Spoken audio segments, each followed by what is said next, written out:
Hey everybody, good morning. I'm going to do a review on a new episode of Log Horizon 2 or Log Horizon the second season, which is episode 23.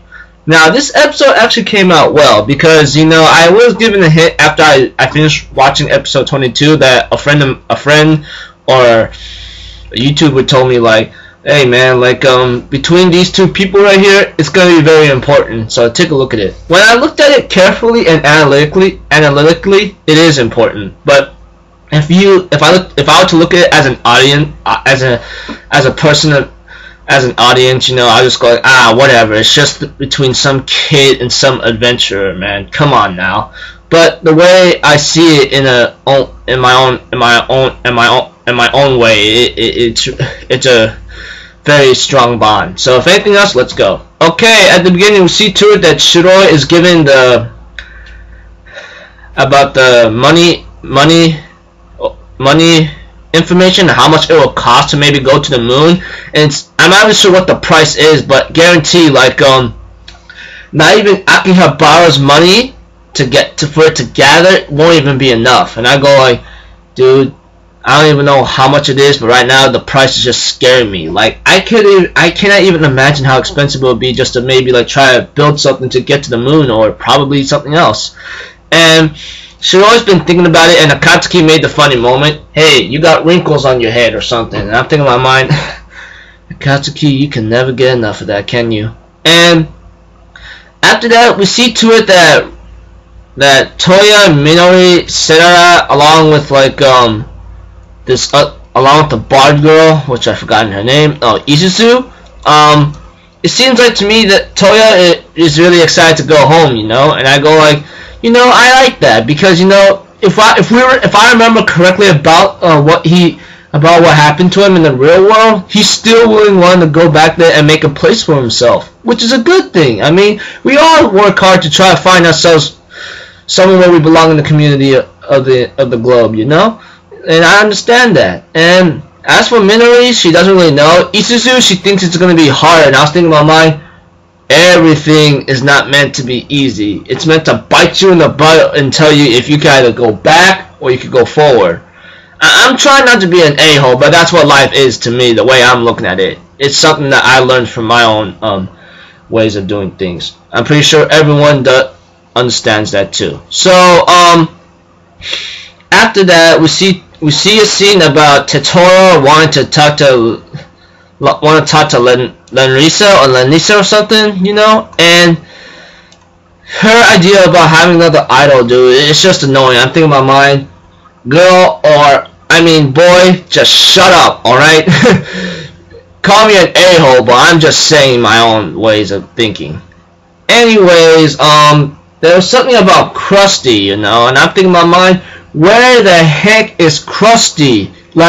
He disappeared, almost for the entire season, and it's really to my freaking anger and agitation to see that he's not there. Come on now, I don't know if it's the author that's making him go off screen for a bit, but it's really agitating because that guy's freaking boss, okay? He's freaking boss.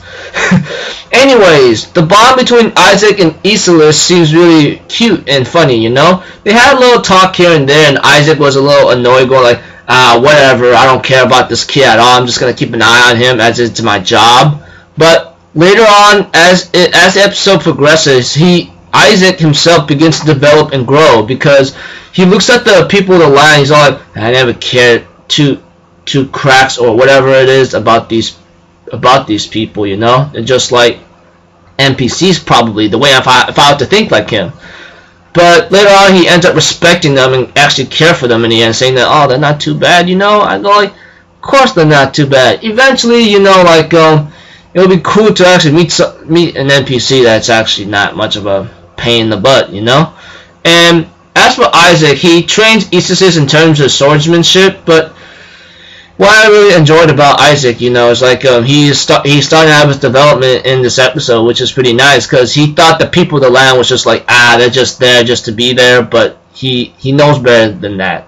And as for Iselis, he's starting to grow a bit, even though I still have some even though like I just go, it's just some spoiled rich kid that doesn't really know that doesn't even know the truth about the world. But if raised properly, possibly by Isaac himself or what's going on, he will understand, and that I respect.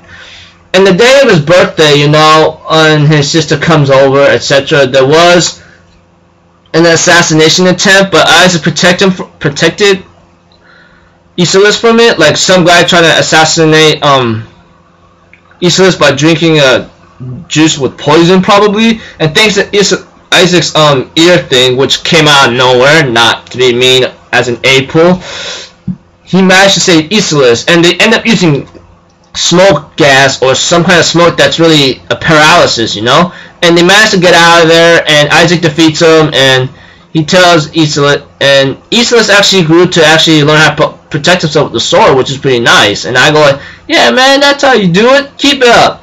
And as for Shiroi or something, he talks to his informational broker that always been with them ever since from possibly season 1 or something. He tells him some info about the moon, but lately Isaac calls Shiroi and says, yo, everyone's collapsing, what's going on? And it's not just the place of where Isaac is at, but everybody in Akihabara. And I go, what the heck's going on? And it ends with the clouds and the red moon and then some possible dust-like sparkles. And I go, oh boy, this is going to be one crazy stuff, you know?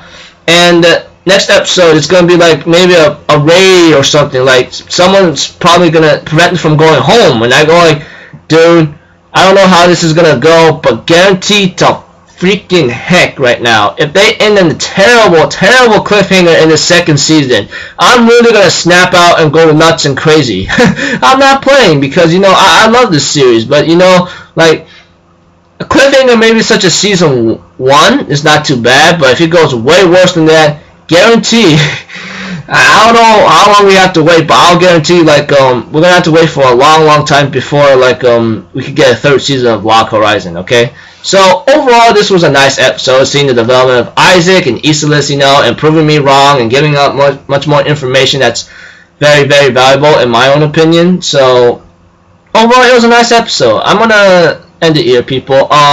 Expect my other reviews to come out. Right now, Magic Kaito 1412 is not subbed out yet. It's still in its raw version. I'll try to check in once in a while. I'll try to check in maybe after this video again to make sure like it's subbed out. Watch it, and then I'll put on the review. And then after that, the rest should be like coming up soon enough. So I'm gonna end it here, people. I'm Alpha Zero. Have a good day, and I'll see you guys in my next video. Right? Peace out. Bye bye.